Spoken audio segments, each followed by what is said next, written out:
Okay, now we're going to start getting into testing the signals and testing the system so that we can actually prove to ourselves that, hey, over time this thing will work. So let's go through a signal checklist. Here's some general notes. Interpretation may differ for different instruments. So what you're going to find is if you're trading, for example, the Euro-US dollar currency pair, you're going to start to kind of get a vibe for how that works with the clouds and with the Ichimoku system. Then you turn around, you start trading maybe Apple Computer, and it's going to be very similar, but you're going to kind of have to get into the groove for that. So what I suggest to you is I suggest that you make a hard and fast rule for yourself. Make a rule that before you start using the Ichimoku system, you back test every stock or currency pair that you're going to trade before you start basing trades on the clouds. Now, why would we do this? Just go back, a year or two or three, go through the system that we're going to go through here, get an idea for how it responds. And I promise you, each stock or each currency pair is going to have a different kind of way that it interacts with the Ichimoku system. It's going to be similar, the signals are going to be the same, but each one's going to kind of have its own personality. And I've done this a lot. I understand the way that it works here. Each chart already has its own personality, and even more so here with the Ichimoku system. So just make a rule for yourself. If I'm going to start trading, Apple Computer with the clouds, then I need to go back and back test it for a couple years. If I'm going to start trading the Canadian dollar and the US dollar with the clouds, then I need to go back and back test that for a little bit and just get into the groove of trading that particular instrument with that system, with the system of the Ichimoku clouds. I promise you it's going to give you slightly different results, and it's going to help you get into the kind of the personality of that individual instrument that you're trading. Next, what you're going to find is you may need to tweak the criteria just a little bit for that particular instrument that you're trading. For example, you may find that the pound US dollar trades just slightly different than the pound euro, and it may be that the buffer you need to add is 50 pips for the pound US dollar, and it's only 45 pips for the pound euro. And so, there's just a few little subtleties that you may discover in this back testing. That's why it's really valuable to go back in time and do that testing for yourself. It's also going to give you more confidence. So that's another reason to do it. The more that you've tested a system historically for an individual instrument, the more confidence that you're going to have with that instrument as you get into it. Now let's talk about building the system. Trading systems are really valuable, they're really important, and they also have a lot of components that are moving back and forth, and there's a lot of different levers you can pull to kind of make it better or worse. So let's talk about how we want to build this trading system. First of all, we want a system that is going to naturally protect us from ourselves. That is the outcome here. As traders, we are emotional beings. We have a tendency to make emotional trades. So we want to create a system, or at least try to create a system that has boundaries that will help protect us from ourselves. Next, we have to remember that there is not a perfect system. Nothing is going to be perfect. Trading systems are a lot like human beings. They're just not perfect, but they're really good for what they are.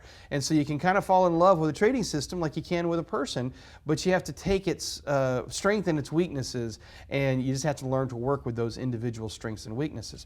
So there's no perfect system. What we need is we need entry signals and we need confirmations, and of course every system has to have a stop component to protect us. And then here's the most important feature here. You've got to follow the system. It is pointless to have a trading plan. It's pointless to have a trading system if you don't follow that system. So you got to do that.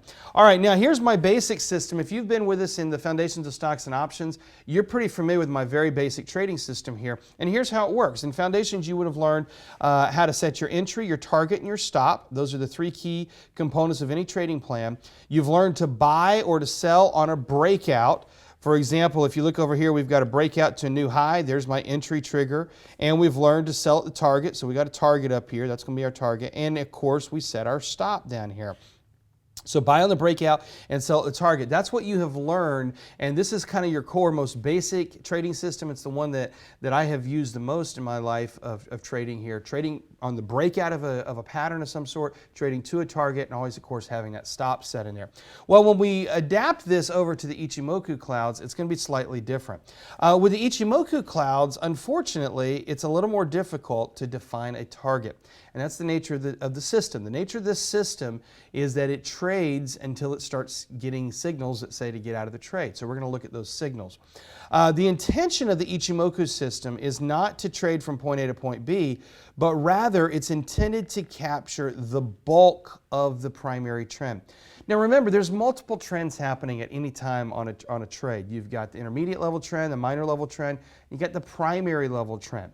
And so the ideal of the Ichimoku system is to capture the majority of that primary level of the trend. That's kind of the ideal here. And so as such, it's not going to get in the earliest and it's not going to get out the earliest, but rather it's going to hopefully capture the bulk of that move.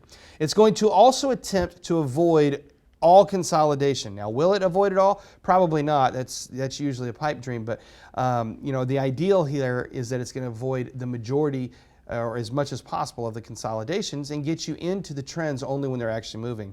And then finally, it's going to provide all signals and confirmations on one screen. And maybe if there's one benefit over everything else of the Ichimoku trading system, it's the fact that you can literally, as the name suggests, at a glance, get all the trading signals that you need from one chart here at a glance. All right, so those are a few of the distinctions there. Now let's get into the basic system, then we'll talk about some of the individual distinctions. The basic system, here's what we're going to do. We're going to set up alert zones to alert you to a possible trade. Now, this is different than a trigger. All the alert zone says is it says, when I get here, hey, put your alert on, now let's get ready to set the trigger up. Because the Ichimoku system triggers so few trades, what we have to have is we have to have a way where we say, when I get into this threshold, that's when we start to pay attention. Until it gets into that threshold, you just don't pay attention at all. But once it gets into that threshold, you say, okay, boom, now I'm in this alert zone. So once we get into the alert zone and alert you to a possible trade, then we're going to set the trigger to enter the trade. And of course, we manage the stop and we manage the trade. Let's start to break this down just a little bit. Let's talk about that alert zone. When we look at the alert zone again, the key here is that it tells you, hey, you're getting into the possibility of a new trade.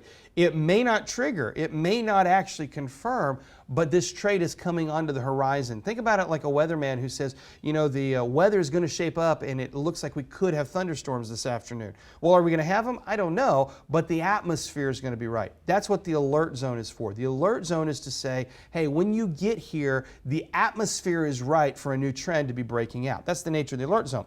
So most instruments, here's the reality, most instruments are only going to trigger 3 to 5 trades a year. Now this, for a lot of traders, is really difficult to manage. A lot of traders want to be in a trade every day. A lot of traders want to be in 5 or 10 trades every day. We call that over trading. The Ichimoku trading system is by nature designed to filter out the majority of trades. Consequently, you're only going to get typically on stock anywhere from 3 to 5 trades over an entire year period. That's why it's very beneficial to go back in time and backtest 2 or 3 years of history for that stock or for that currency pair or whatever it is you're trading, because you're usually only going to get a couple of triggers a year. And then, you know, if you only get a couple triggers a year, you go back 2 or 3 years to get 8 or 10 trades across the overall perspective there. So 3 to 5 trades a year is what you should expect. Now you need to be alerted when one might, there's the key word, might be setting up. Doesn't mean that the trade is set up, doesn't mean that you're going to be getting into it. It means you might be getting into it. And then a bullish alert is going to get set below the trigger, and a bearish alert is going to get set above the trigger. Now, why are we doing this? We're setting the alerts above and below slightly different than you would a trigger. We want a bullish alert to be below where the trigger is going to be, because the alert is telling us, hey, we're getting close to where the trigger is going to be. So if you got a trigger up here at $110, when the stock gets up to $106, it might need to be saying, hey, alert, this trade is getting close. It might be about ready to trigger. Now you can come back, do some analysis, look at it, and decide if this is a trade you want to get into. Same thing for the bearish trade. With the bearish trade, you need your alert just above where your trigger would be. Your bearish trigger would be below the trade typically, so this alert needs to be above where that trigger point is going to be. So let's take a look at this Aussie Canadian dollar here and just notice how these alert zones are set up. Notice up here at the top, we've got a resistance that if you were to draw a line here, there's your resistance. Come over to the left and you say, oh, there's the ultimate breakouts that are going to start to happen. So we put the bullish alert up here and we say, once I get up here, it's about time in case I break out. We put our bearish alerts down here where that final support level is. And we get down there, we say, once I get down here, I'm getting into the alert zone, so that if I break bearish below there, you know, now this is where I'm going to start to get into the bearish trade. So that's the way these alert zones get set up. What I'm going to do in the next video is I'm going to walk through the rest of these triggers, talk about the trigger setup and the buffers and all of those great subjects that will help complete this system.